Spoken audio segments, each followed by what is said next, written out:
Okay, so many of you would be aware or have seen the recent press in the UK about an increase in steroid use in the 16 to 24-year-olds in the last 12 months. Now, the headline read, a fourfold increase due to Love Island. Basically, what it was saying was that the impact of social media and programs like Love Island and Towie and whatever other shite there is on that sort of crap. Geordie Shore, that was the one I was trying to think of, them knobheads. That there has been an increase in steroid use within the age group of 16 to 24, and it has increased from 0.1% to 0.4% of people of that age. This equates to 19,000 people. Now, Public Health England reckon there's 70,000 users in the UK, but they only admit that these figures are a bag of shit. One of the Northeast needle exchanges, I can't remember which one to be exact, worked out based on a per capita usage from their area. They extrapolated those figures and worked out we were looking at around 900 to 1 million users nationally in the UK. Let's be honest. How many of you fuckers use needle exchange services? 20, 30%?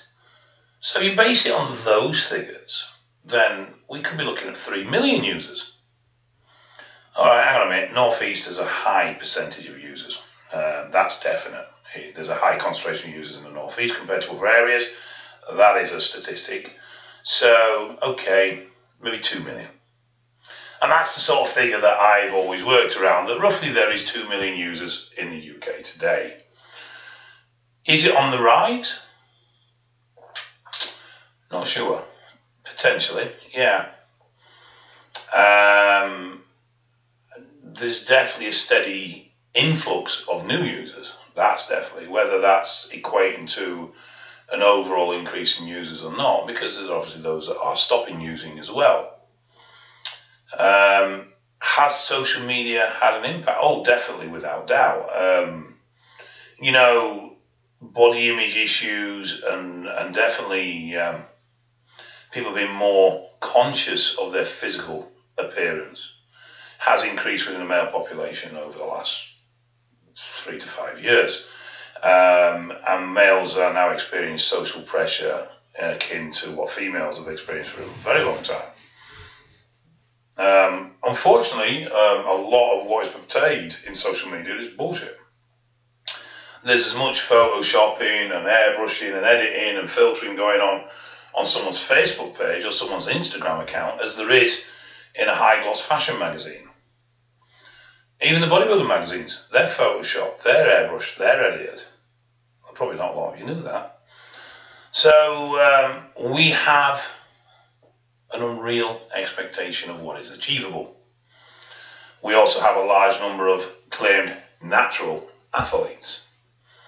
That doesn't necessarily mean that they use steroids, but there's stuff like peptides, growth hormone, insulin even, is being used by these athletes so they can still retain in their head their natural status. In fact, I know a lot of people that have used pro hormones and still claim to be natural. It's not that they're lying, they generally do not understand that these are a steroid derivative, that the pro hormone is a precursor to a steroid and therefore effectively is a steroid. In fact, several pro hormones over the last 12 months have been reclassified as Class C drugs within the UK. So, some is just ignorance, some is lack of knowledge, lack of understanding. And some is downright deception. They lie. You go back 20 years and being a steroid user was a bit like being a Freemason. You always knew another one. There was something that sort of told you. An unwritten code.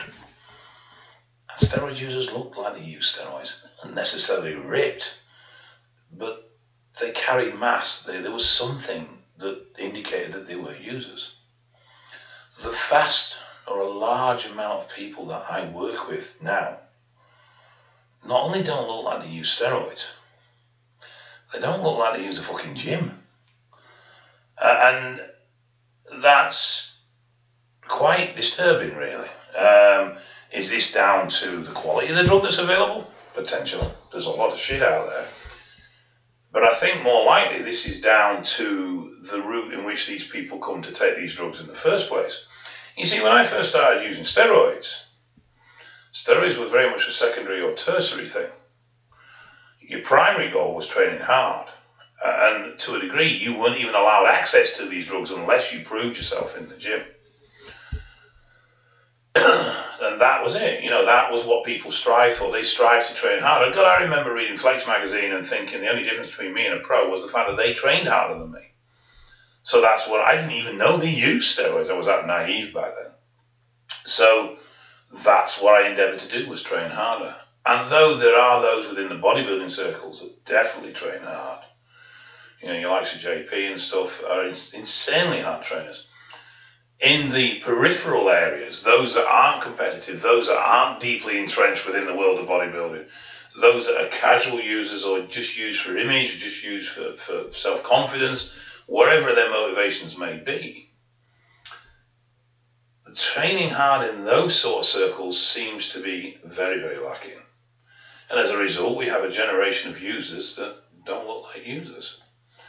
Now, a lot of people say, well, my mates are sensible, or this, that, and the other.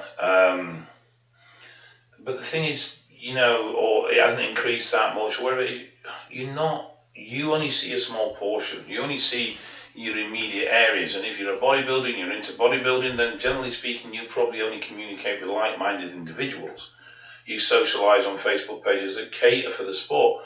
But when you broaden this out, and you can pick hints up by some of the comments that people leave and references to their mates and such things like that, you find that there is a massive growing group of steroid users that are literally these Geordie Shore types. They are only interested in looking good for their holiday for Ibiza.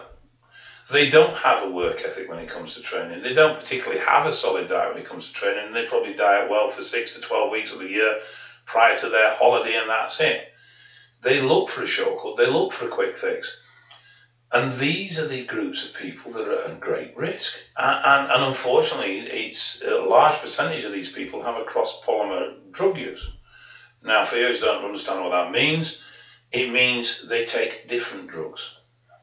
So they will be taking E, or they will be snorting coke, or they will be smoking weed, and they will be drinking alcohol. And this puts them at very, very high risk. Now, whether you want to accept it or not, the fact is, the fact that I exist in the business that I do tells you that people are getting fucked up.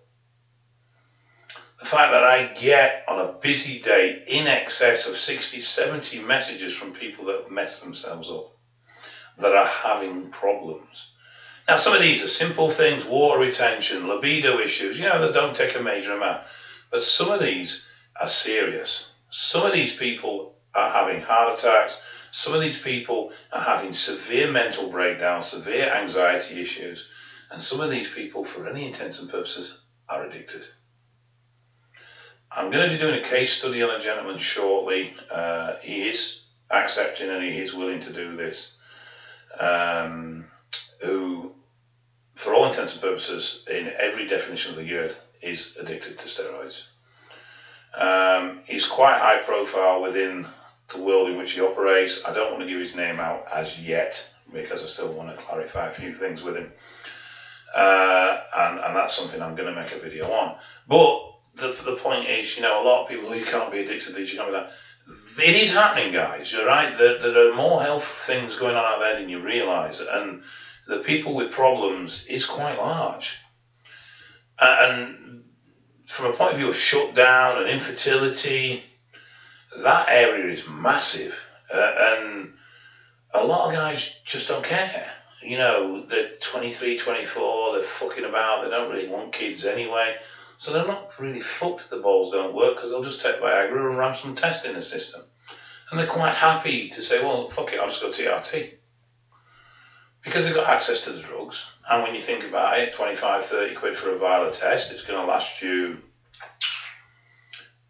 18, 20 weeks. If you do a genuine TRT dose. So it's not a big investment.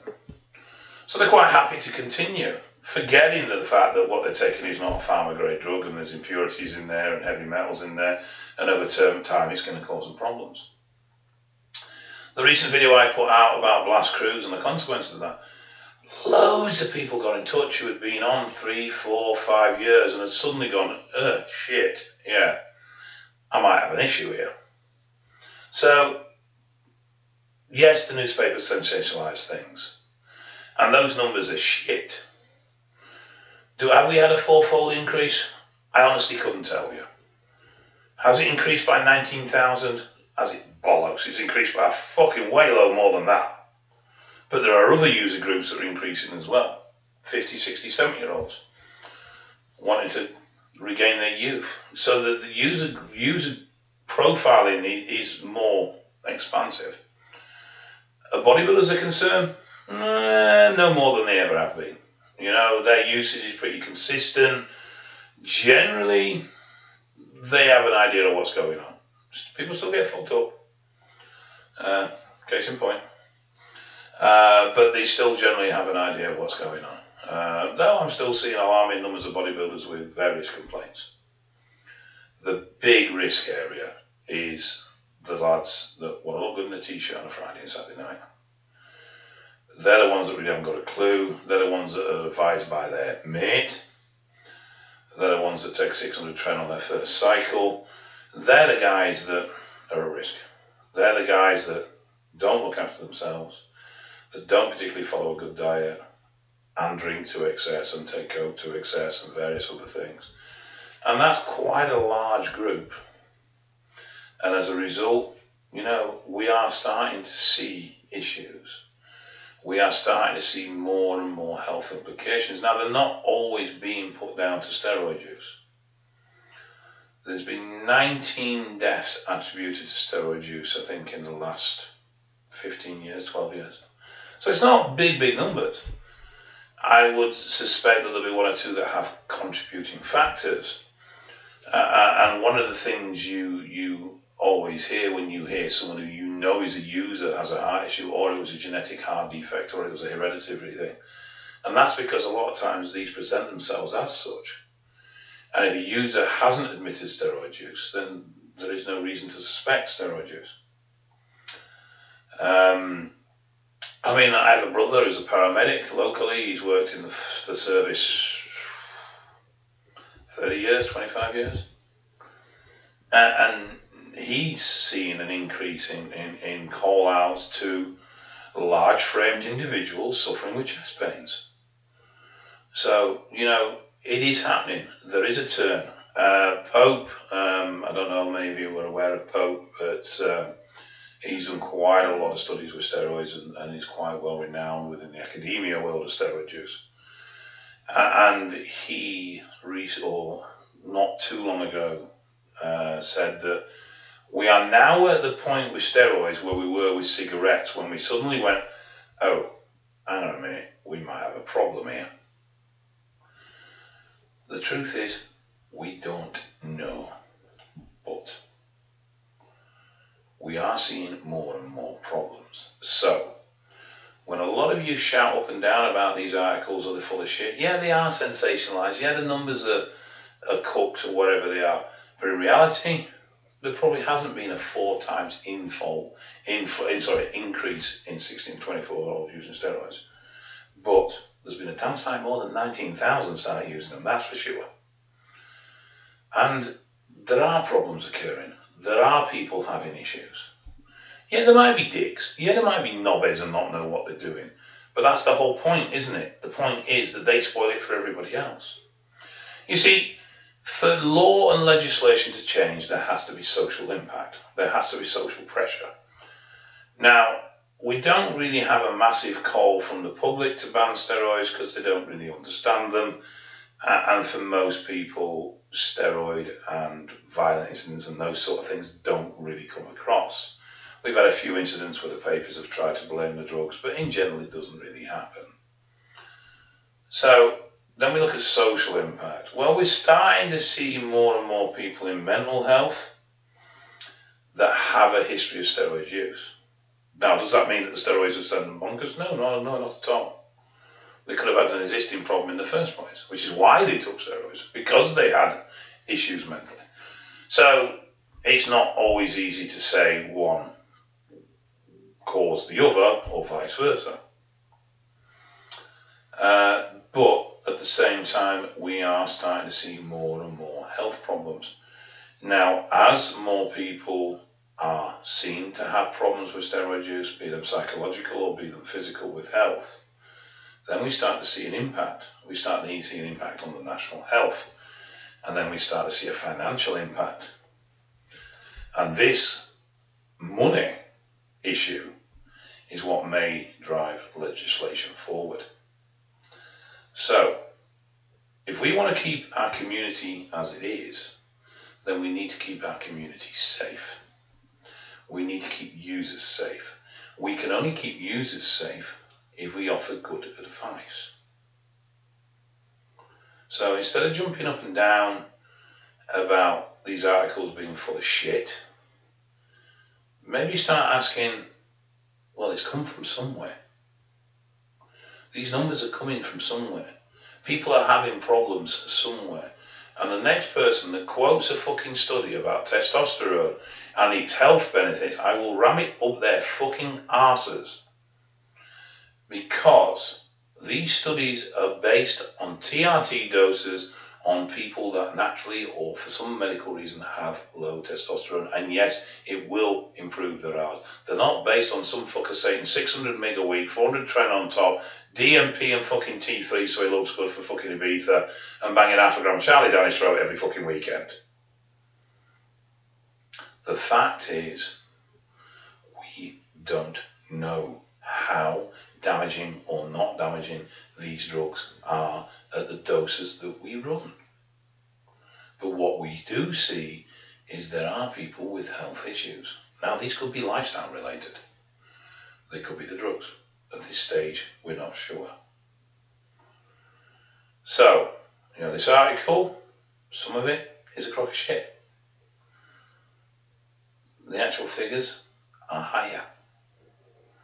There's definitely more than 19,000 people turned to steroids in that age group in the last 12 months, I can assure you of that. And no, it's not a fourfold increase, it's just the recording systems are shit. They haven't got a clue what's going on in the real world because people won't admit. But if we want to keep our environment and our community safe, then we need to keep each other safe. And the only way we can do that is through education. We need to educate each other. We need to be mindful of the risks and not be blasé about the fact, oh, it's fine, it's safe. Maybe it's not. And for those reasons, we need to be careful. You want to use that shelf, fine, fucking use. You want to use 3 gram, fine, use 3 gram. You want to use 5 gram, fine. You want to try and copy Boston Lloyd, fine. But get some medical checks, monitor your health, keep an eye on things. Because when it all goes beat wrong, what's going to happen is the burden to the NHS is going to drive legislation forward. So if we don't keep each other safe, if we don't spread good advice, if we don't monitor ourselves, then we've only ourselves to blame when this shit becomes illegal. Now that will solve nothing, in the same way that the new psychiatric laws solved nothing when it came to users. It worked well with shops, but we already have that situation with steroid law. It's already illegal to supply. Making it illegal to possess is just going to drive the whole thing underground and make people's support networks worse and cause more health issues. But for anyone that's out there touting that these drugs are safe, they're not. They can be managed. That is different. Yes, they can be managed. And yes, you're right, smoking is harmful and drinking alcohol is harmful and everything else. Don't dispute that fact. That doesn't mean steroids are safe. If you don't watch yourselves, they will come up and they will bite you on the arse. Trust me, been there. And I deal with people on a daily basis that have been there as well. And some from very little usage. 2 cycles, fertility's fucked. You know? You don't have to be a massive user. Everybody is different. So, please, test. Check yourselves. And let's not create more fodder for these headlines. Let's not make our lifestyles statistical for the newspapers. Anyway, I apologise for being preachy. But I have been. Never mind. I will now get off. And like I said, we'll catch up with you guys soon. Take care.